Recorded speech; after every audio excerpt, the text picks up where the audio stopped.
भगवान सूर्य का तथा संक्रांति में दान का महात्म्य। भगवान सूर्य की उपासना और उसका फल। भद्रेश्वर की कथा। वैशंपायन जी ने पूछा, विप्रवर, आकाश में प्रतिदिन जिसका उदय होता है वह कौन है? इसका क्या प्रभाव है तथा इसके किरणों के स्वामी का प्रादुर्भाव कहाँ से हुआ? मैं देखता हूँ देवता, बड़े बड़े मुनि, सिद्ध, चारण, दैत्य, राक्षस तथा ब्राह्मण आदि समस्त मानव इसकी सदा ही आराधना किया करते हैं। व्यास जी बोले, वैशंपायन, यह ब्रह्म के स्वरूप से प्रकट हुआ ब्रह्मा का ही उत्कृष्ट तेज है। इसे साक्षात ब्रह्ममय समझो। यह धर्म, अर्थ, काम एवं मोक्ष इन चारों पुरुषार्थों को देने वाला है। निर्मल किरणों से सुशोभित यह तेज का पुंज पहले अत्यंत प्रचंड और दुस्सह था। इसे देखकर इसकी प्रखर राशियों से पीड़ित हो सब लोग इधर उधर भागकर छिपने लगे। चारों ओर के समुद्र, समस्त बड़ी बड़ी नदियां और नद्य आदि सूखने लगे। उनमें रहने वाले प्राणी मृत्यु के ग्रास बनने लगे। मानव समुदाय भी शोक से आतुर हो उठा। यह देख इंद्र आदि देवता ब्रह्मा जी के पास गए और उनसे यह सारा हाल कह सुनाया। तब ब्रह्मा जी ने देवताओं से कहा, देवगण, यह तेज आदि ब्रह्म के स्वरूप से जल में प्रकट हुआ है। यह तेजोमय पुरुष उस ब्रह्म के ही समान है। इसमें और आदि ब्रह्म में तुम अंतर न समझना। ब्रह्मा से लेकर कीट पर्यंत चराचर प्राणियों सहित समूची त्रिलोकी में इसी की सत्ता है। ये सूर्य देव सत्वमय हैं। इनके द्वारा चराचर जगत का पालन होता है। देवता जरायुज, अंडज, स्वेदज और उद्भिज आदि जितने भी प्राणी हैं, सबकी रक्षा सूर्य से ही होती है। इन सूर्य देव के प्रभाव का हम पूरा वर्णन नहीं कर सकते। इन्होंने ही लोगों का उत्पादन और पालन किया है। सबके रक्षक होने के कारण इनकी समानता करने वाला दूसरा कोई नहीं है। पौ फटने पर इनका दर्शन करने से राशि राशि पाप विलीन हो जाता है। द्विज आदि सभी मनुष्य इन सूर्यदेव की आराधना करके मोक्ष पा लेते हैं। संध्योपासन के समय ब्रह्मवेता ब्राह्मण अपनी भुजाएं ऊपर उठाए इन्हीं सूर्यदेव का उपस्थान करते हैं और इसके फलस्वरूप समस्त देवताओं द्वारा पूजित होते हैं। सूर्यदेव के ही मंडल में रहने वाली संध्या रूपिणी देवी की उपासना करके संपूर्ण द्विज स्वर्ग और मोक्ष को प्राप्त करते हैं। इस भूतल पर जो पतित और जूठन खाने वाला मनुष्य है, वे भी भगवान सूर्य की किरणों के स्पर्श से पवित्र हो जाते हैं।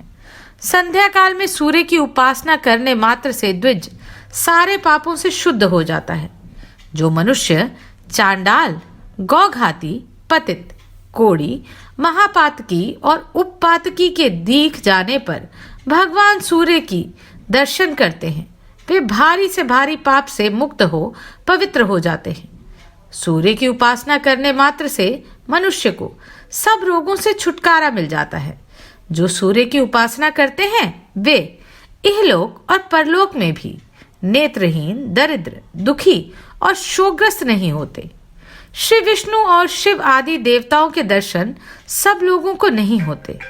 ध्यान में ही उनके स्वरूप का साक्षात्कार किया जाता है, किंतु भगवान सूर्य प्रत्यक्ष देवता माने गए हैं। देवता बोले, ब्राह्मण, सूर्य देवता को प्रसन्न करने के लिए आराधना, उपासना अथवा पूजा तो दूर रहे, इनका दर्शन ही प्रलय काल की आग के समान है। भूतल के मनुष्य यदि संपूर्ण प्राणी इनके तेज के प्रभाव से मृत्यु को प्राप्त हो गए, समुद्र आदि जलाशय नष्ट हो गए, हम लोगों से भी इनका तेज सहन नहीं होता, फिर दूसरे लोग कैसे सह सकते हैं? इसलिए आप ही ऐसी कृपा करें जिससे हम लोग भगवान सूर्य का पूजन कर सकें, सब मनुष्य भक्ति पूर्वक सूर्य देव की आराधना कर सकें। इसके लिए आप ही कोई उपाय बताएं। व्यास जी कहते हैं, देवताओं के वचन सुनकर ब्रह्मा जी ग्रहों के स्वामी भगवान सूर्य के पास गए और संपूर्ण जगत का हित करने के लिए उनकी स्तुति करने लगे। ब्रह्मा जी बोले, देव, तुम संपूर्ण संसार के नेत्र स्वरूप और निरामय हो। तुम साक्षात ब्रह्म रूप हो। तुम्हारी ओर देखना कठिन है। तुम प्रलय काल की अग्नि के समान तेजस्वी हो। संपूर्ण देवताओं के भीतर तुम्हारी स्थिति है। तुम्हारे श्री विग्रह में वायु के सखा अग्नि निरंतर विराजमान रहते हैं। तुम्ही से अन्न आदि का पाचन तथा जीवन की रक्षा होती है। देव तुम्ही से उत्पत्ति और प्रलय होता है। एकमात्र तुम्ही संपूर्ण भुवनों के स्वामी हो और तुम्हारे बिना समस्त संसार का जीवन एक दिन भी नहीं रह सकता। तुम्ही संपूर्ण लोकों के प्रभु तथा चराचर प्राणियों के रक्षक, पिता और माता हो। तुम्हारी ही कृपा से यह जगत टिका हुआ है। भगवान, संपूर्ण देवताओं में तुम्हारी समानता करने वाला कोई नहीं है। शरीर के भीतर बाहर तथा समस्त विश्व में सर्वत्र तुम्हारी सत्ता है। तुमने ही इस जगत को धारण कर रखा है। तुम ही रूप और गंध आदि उत्पन्न करने वाले हो। रसों में जो स्वाद है वह तुम्ही से है। इस प्रकार तुम ही संपूर्ण जगत के ईश्वर और सबकी रक्षा करने वाले सूर्य हो। प्रभो, तीर्थों, पुण्य क्षेत्रों, यज्ञों और जगत के एकमात्र कारण तुम ही हो। तुम परम पवित्र, सबके साक्षी और गुणों के धाम हो। सर्वज्ञ, सबके कर्ता, संहारक, रक्षक, अंधकार, कीचड़ और रोगों का नाश करने वाले तथा दरिद्रता के दुखों का निवारण करने वाले भी तुम ही हो। इस लोक तथा परलोक में सबसे श्रेष्ठ बंधु एवं सब कुछ जानने और देखने वाले तुम ही हो। तुम्हारे सिवा दूसरा कोई ऐसा नहीं जो सब लोगों का उपकारक हो। आदित्य ने कहा, महाप्राज्ञ पितामह, आप विश्व के स्वामी तथा सृष्टा हैं। शीघ्र अपना मनोरथ बताइए, मैं उसे अवश्य पूर्ण करूंगा। ब्रह्मा जी बोले, सुरेश्वर, तुम्हारी किरणें अत्यंत प्रखर हैं। लोगों के लिए अत्यंत दुस्सह हो गई हैं। अतः जिस प्रकार उनमें कुछ मृदुता आ जाए वही उपाय करो। आदित्य ने कहा, प्रभो, वास्तव में मेरी कोटि कोटि किरणें संसार का विनाश करने वाली ही हैं। अतः आप किसी युक्ति द्वारा इन्हें खराद कर कम कर दें। तब ब्रह्मा जी ने सूर्य के कहने से विश्वकर्मा को बुलाया और वज्र की सान बनवाकर उसी के ऊपर प्रलय काल के समान तेजस्वी सूर्य को आरोपित करके उनके प्रचंड तेज को छांट दिया। इस छंटे हुए तेज से भगवान श्री विष्णु का सुदर्शन चक्र बनाया गया, अमोघ यमदंड, शंकर जी का त्रिशूल, काल का खड्ग, कार्तिज्ञ को आनंद प्रदान करने वाली शक्ति तथा भगवती दुर्गा के विचित्र शूल का भी इसी तेज से निर्माण हुआ। ब्रह्मा जी की आज्ञा से विश्वकर्मा ने उन सभी अस्त्रों को फुर्ती से तैयार किया। सूर्यदेव की 1000 किरणें शेष रह गईं, बाकी सब छंट गई। ब्रह्मा जी के बताए हुए उपाय के अनुसार ही ऐसा किया गया। कश्यप मुनि के अंश और अदिति के गर्भ से उत्पन्न होने के कारण सूर्य आदित्य के नाम से प्रसिद्ध हुए। भगवान सूर्य विश्व की अंतिम सीमा तक विचरते और मेरुगिरी के शिखरों पर भ्रमण करते रहते हैं। ये दिन रात इस पृथ्वी से लाख योजन ऊपर रहते हैं। विधाता की प्रेरणा से चंद्रमा आदि ग्रह भी वहीं विचरण करते हैं। सूर्य 12 स्वरूप धारण करके 12 महीने में 12 राशियों में संक्रमण करते रहते हैं। उनके संक्रमण से ही संक्रांति होती है, जिसको प्राय सभी लोग जानते हैं। मुने, संक्रांतियों में पुण्य कर्म करने से लोगों को जो फल मिलता है वह सब हम बतलाते हैं। धन, मिथुन, मीन और कन्या राशि को संक्रांति को षडशिति कहते हैं तथा वृष, वृश्चिक, कुंभ और सिंह राशि पर जो सूर्य की संक्रांति होती है उसका नाम विष्णुपदी है।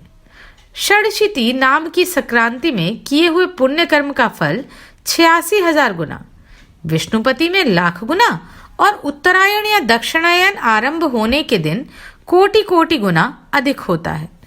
दोनों अयनों के दिन जो कर्म किया जाता है वह अक्षय होता है। मकर संक्रांति में सूर्योदय के पहले स्नान करना चाहिए। इससे 10,000 गोदान का फल प्राप्त होता है। उस समय किया हुआ तर्पण, दान और देव पूजन अक्षय होता है। विष्णुपदी नामक संक्रांति में किए हुए दान को भी अक्षय बताया गया है। दाता को प्रत्येक जन्म में उत्तम निधि की प्राप्ति होती है। शीतकाल में रुईदार वस्त्र दान करने से शरीर में कभी दुख नहीं होता। तुलादान और शय्यादान दोनों का ही फल अक्षय है। माघ मास के कृष्ण पक्ष की अमावस्या को सूर्योदय के पहले जो तिल और जल से पितरों का तर्पण करता है वह स्वर्ग में अक्षय सुख भोगता है। जो अमावस्या के दिन सुवर्ण जटित सींग और मणि के समान कांति वाली शुभ लक्षणा गौ को उनके खुरों में चांदी मढ़ाकर कांसे के बने हुए दुग्ध पात्र सहित श्रेष्ठ ब्राह्मण के लिए दान करता है वह चक्रवर्ती राजा होता है। जो उक्त तिथि को तिल की गौ बनाकर उसे सब सामग्रियों सहित दान करता है वह 7 जन्मों के पापों से मुक्त हो स्वर्गलोक में अक्षय सुख का भागी होता है। ब्राह्मण को भोजन के योग्य अन्न देने से भी अक्षय स्वर्ग की प्राप्ति होती है। जो उत्तम ब्राह्मण को अनाज, वस्त्र, घर आदि दान करता है उसे लक्ष्मी कभी नहीं छोड़ती। माघ मास के शुक्ल पक्ष की तृतीया को मनवंतर तिथि कहते हैं। उस दिन जो कुछ दान किया जाता है वह सब अक्षय बताया गया है। अतः दान और सत्पुरुषों का पूजन ये परलोक में अनंत फल देने वाले हैं। व्यास जी कहते हैं, कैलाश के रमणीय शिखर पर भगवान महेश्वर सुखपूर्वक बैठे थे। उसी समय स्कंद ने उनके पास जा पृथ्वी पर मस्तक टेक कर उन्हें प्रणाम किया और कहा, नाथ, मैं आपसे रविवार आदि का यथार्थ फल सुनना चाहता हूँ। महादेव जी ने कहा, बेटा, रविवार के दिन मनुष्य व्रत रहकर सूर्य को लाल फूलों से अर्घ्य दे और रात को हविष्यात्र भोजन करे। ऐसा करने से वह कभी स्वर्ग से भ्रष्ट नहीं होता। रविवार का व्रत परम पवित्र और हितकारी है। वह समस्त कामनाओं को पूर्ण करने वाला, पुण्यप्रद, ऐश्वर्यदायक, रोगनाशक और स्वर्ग तथा मोक्ष प्रदान करने वाला है। यदि रविवार के दिन सूर्य की संक्रांति तथा शुक्ल पक्ष की सप्तमी हो तो उस दिन किया हुआ व्रत, पूजा और जप सब अक्षय होता है। शुक्ल पक्ष के रविवार को गृहपति सूर्य की पूजा करनी चाहिए। हाथ में फूल ले, लाल कमल पर विराजमान सुंदर ग्रीवा से सुशोभित रक्त वस्त्रधारी और लाल रंग के आभूषणों से विभूषित भगवान सूर्य का ध्यान करें और फूलों को सूंघ कर ईशान कोण की ओर फेंक दे। इसके बाद आदित्याय विद्महे भास्कराय धीमहि तन्नो भानुः प्रचोदयात्, इस सूर्य गायत्री का जप करें। तदनंतर गुरु के उपदेश के अनुसार विधि पूर्वक पूजा करें। भक्ति के साथ पुष्प और केले आदि के सुंदर फल अर्पण करके जल चढ़ाना चाहिए। जल के बाद चंदन, चंदन के बाद धूप, धूप के बाद दीप, दीप के पश्चात नैवेद्य तथा उसके बाद जल निवेदन करना चाहिए। तत्पश्चात जप, स्तुति, मुद्रा और नमस्कार करना चाहिए। पहली मुद्रा का नाम अंजलि और दूसरी का नाम धेनु है। इस प्रकार जो सूर्य का पूजन करता है वह उन्हीं का सायुज्य प्राप्त करता है। भगवान सूर्य एक होते हुए भी काल भेद से नाना रूप धारण करके प्रत्येक मास में तपते रहते हैं। एक ही सूर्य 12 रूपों में प्रकट होते हैं। मार्गशीर्ष में मित्र, पौष में सनातन विष्णु, माघ में वरुण, फागुन में सूर्य, चैत्र मास में भानु, वैशाख में तापन, ज्येष्ठ में इंद्र, आषाढ़ में रवि, श्रावण में गभस्ती, भादो में यम, अश्विन में हिरण्यरेता और कार्तिक में दिवाकर तपते हैं। इस प्रकार 12 महीने में भगवान सूर्य 12 नामों से पुकारे जाते हैं। इनका रूप अत्यंत विशाल, महान, तेजस्वी और प्रलयकालीन अग्नि के समान दैदीप्यमान है। जो इस प्रसंग का नित्य पाठ करता है उसके शरीर में पाप नहीं रहता। उसे रोग, दरिद्रता और अपमान का कष्ट भी कभी नहीं उठाना पड़ता। वह क्रमशः यश, राज्य, सुख तथा अक्षय स्वर्ग प्राप्त कराता है। अब मैं सबको प्रसन्नता प्रदान करने वाले सूर्य के उत्तम महामंत्र का वर्णन करता हूँ। ओम नमः सहस्त्र भावे आदित्याय नमो नमः। नमस्ते पद्महस्ताय वरुणाय नमो नमः। नमस्ते तिमिर्नाशाय श्री सूर्याय नमो नमः। नमः सहस्त्र जीवाय भानवे च नमो नमः। त्वं च ब्रह्मः त्वं च विष्णु रुद्रस्त्वं च नमो नमः। त्वं अग्निर् सर्वभूतेषु वायुस्त्वं च नमो नमः। सर्वगः सर्वभूतेषु न हि किंचित् तव्यः विनः। चराचरः जगत्स्मिन् सर्वदेहे व्यवस्थितः। उसका भाव इस प्रकार है। सहस्त्रों भुजाओं अर्थात किरणों से सुशोभित भगवान आदित्य को नमस्कार है। हाथ में कमल धारण करने वाले वरुण देव को बारंबार नमस्कार है। अंधकार का विनाश करने वाले श्री सूर्य देव को अनेक बार नमस्कार है। राशिमय सहस्त्रों जीवाएं धारण करने वाले भानु को नमस्कार है। भगवन तुम ही ब्रह्मा, तुम ही विष्णु और तुम ही रुद्र हो, तुम्हें नमस्कार है। तुम ही संपूर्ण प्राणियों के भीतर अग्नि और वायु रूप से विराजमान हो, तुम्हें बार बार प्रणाम है। तुम्हारी सर्वत्र गति और सब भूतों में स्थिति है। तुम्हारे बिना किसी भी वस्तु की सत्ता नहीं है। तुम इस चराचर जगत में समस्त देहधारियों के भीतर स्थित हो।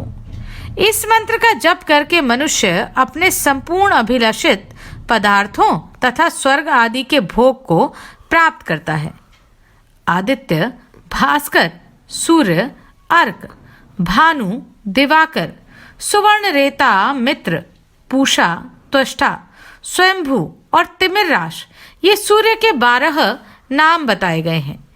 जो मनुष्य पवित्र होकर सूर्य के इन 12 नामों का पाठ करता है वह सब पापों और रोगों से मुक्त हो परम गति को प्राप्त होता है। षडानन, अब मैं महात्मा भास्कर के जो दूसरे प्रधान नाम हैं उनका वर्णन करूंगा। तपन, तापन, कर्ता, हर्ता, महेश्वर, लोक साक्षी, त्रिलोककेश, व्योमाधिप, दिवाकर, अग्निगर्भ, महाविप्र, खग, सप्ताश्ववाहन, पद्महस्त, तमोभेदी, ऋग्वेद, यजुर, सामग, कालप्रिय, पुंडरीक, मूल स्थान और भावित। जो मनुष्य भक्ति पूर्वक इन नामों का सदा स्मरण करता है उसे रोग का भय कैसे हो सकता है। कार्तिकेय, तुम यत्न पूर्वक सुनो। सूर्य का नाम स्मरण सब पापों को हरने वाला और शुभ है। महामते, आदित्य की महिमा के विषय में तनिक भी संदेह नहीं करना चाहिए। ओम इंद्राय नमः स्वाहा, ओम विश्वे नमः। इन मंत्रों का जप, होम और संध्योपासन करना चाहिए। ये मंत्र सब प्रकार से शांति देने वाले और संपूर्ण विघ्नों के नाशक हैं। ये सब रोगों का नाश कर डालते हैं। अब महात्मा भास्कर के मूल मंत्र का वर्णन करूंगा, जो संपूर्ण कामनाओं एवं प्रयोजनों को सिद्ध करने वाला है तथा भोग और मोक्ष प्रदान करने वाला है। वह मंत्र इस प्रकार है। ओम ह्रांग ह्रीं सह सूर्याय नमः। इस मंत्र से सदा सब प्रकार की सिद्धि प्राप्त होती है। यह निश्चित बात है। इसके जप से रोग नहीं सताते तथा किसी प्रकार के अनिष्ट का भय नहीं होता। यह मंत्र ना किसी को देना चाहिए, ना किसी से इसकी चर्चा करनी चाहिए, अपितु प्रयत्न पूर्वक इसका निरंतर जप करते रहना चाहिए। जो लोग अभक्त, संतानहीन, पाखंडी और लौकिक व्यवहार में आसक्त हैं, उनसे तो इस मंत्र की कदापि चर्चा करनी ही नहीं चाहिए। संध्या और होम कर्म में मूल मंत्र का जप करना चाहिए। उसके जप से रोग और क्रूर ग्रहों का प्रभाव नष्ट हो जाता है। बस दूसरे अनेकों शास्त्रों और बहुतेरे विस्तृत मंत्रों की क्या आवश्यकता है। इस मूल मंत्र का जप ही सब प्रकार की शांति और संपूर्ण मनोरथों की सिद्धि करने वाला है। देवता और ब्राह्मणों की निंदा करने वाले नास्तिक पुरुष को इसका उपदेश नहीं देना चाहिए। जो प्रतिदिन 1, 2 या 3 समय भगवान सूर्य के समीप इसका पाठ करता है उसे अभिष्ट फल की प्राप्ति होती है। पुत्र की कामना वाले को पुत्र, कन्या चाहने वाले को कन्या, विद्या की अभिलाषा रखने वाले को विद्या और धनार्थी को धन मिलता है। जो शुद्ध आचार विचार से युक्त हो, संयम तथा भक्ति पूर्वक इस प्रसंग का श्रवण करता है, वह सब पापों से मुक्त हो सूर्य लोक को जाता है। सूर्य देवता के व्रत के लिए तथा अन्यान्य व्रत, अनुष्ठान, यज्ञ, पुण्य स्थान और तीर्थों में जो इसका पाठ करता है, उसे कोटि गुना फल मिलता है। व्यास जी कहते हैं, मध्य देश में भद्रेश्वर नाम से प्रसिद्ध एक चक्रवर्ती राजा थे। वे बहुत सी तपस्याओं तथा नाना प्रकार के व्रतों से पवित्र हो गए थे। प्रतिदिन देवता, ब्राह्मण, अतिथि और गुरुजनों का पूजन करते थे। उनका बर्ताव न्याय के अनुकूल होता था। वे स्वभाव सुशील और शास्त्रों के तात्पर्य तथा विधान के पारगामी विद्वान थे। सदा सद्भाव पूर्वक प्रजाजनों का पालन करते थे। एक समय की बात है, उनके बाएं हाथ में श्वेत कुष्ठ हो गया। वैद्यों ने बहुत कुछ उपचार किया, किंतु उससे कोढ़ का चिन्ह और भी स्पष्ट दिखाई देने लगा। तब राजा ने प्रधान ब्राह्मणों और मंत्रियों को बुलाकर कहा, विप्रगण, मेरे हाथ में एक ऐसा पाप का चिन्ह प्रकट हो गया है जो लोक में निंदित होने के कारण मेरे लिए दुस्सह हो रहा है। अतः मैं किसी महान पुण्य क्षेत्र में जाकर अपने शरीर का परित्याग करना चाहता हूँ। ब्राह्मण बोले, महाराज, आप धर्मशील और बुद्धिमान हैं। यदि आप अपने राज्य का परित्याग कर देंगे तो यह सारी प्रजा नष्ट हो जाएगी, इसलिए आपको ऐसी बात नहीं कहनी चाहिए। प्रभो, हम लोग इस रोग को दबाने का उपाय जानते हैं। वह यह है कि आप यत्न पूर्वक महान देवता भगवान सूर्य की आराधना कीजिए। राजा ने पूछा, विप्रवरों, किस उपाय से मैं भगवान भास्कर को संतुष्ट कर सकूंगा? ब्राह्मण बोले, राजन, आप अपने राज्य में ही रहकर सूर्यदेव की उपासना कीजिए। ऐसा करने से आप भयंकर पाप से मुक्त हो स्वर्ग और मोक्ष दोनों को ही प्राप्त कर सकेंगे। यह सुनकर सम्राट ने उन श्रेष्ठ ब्राह्मणों को प्रणाम किया और सूर्य की उत्तम आराधना आरंभ की। वे प्रतिदिन मंत्र पाठ, नैवेद्य, नाना प्रकार के फल, अर्घ्य, अक्षत, जपा पुष्प, मदार के पत्ते, लाल चंदन, कुमकुम, सिंदूर, कदली पत्र तथा उसके मनोहर फल आदि के द्वारा भगवान सूर्य की पूजा करते। राजा गूलर के पात्र में अर्घ्य सजाकर सदा सूर्य देवता को निवेदन किया करते थे। अर्घ्य देते समय वे मंत्री और पुरोहितों के साथ सदा सूर्य के सामने खड़े रहते थे।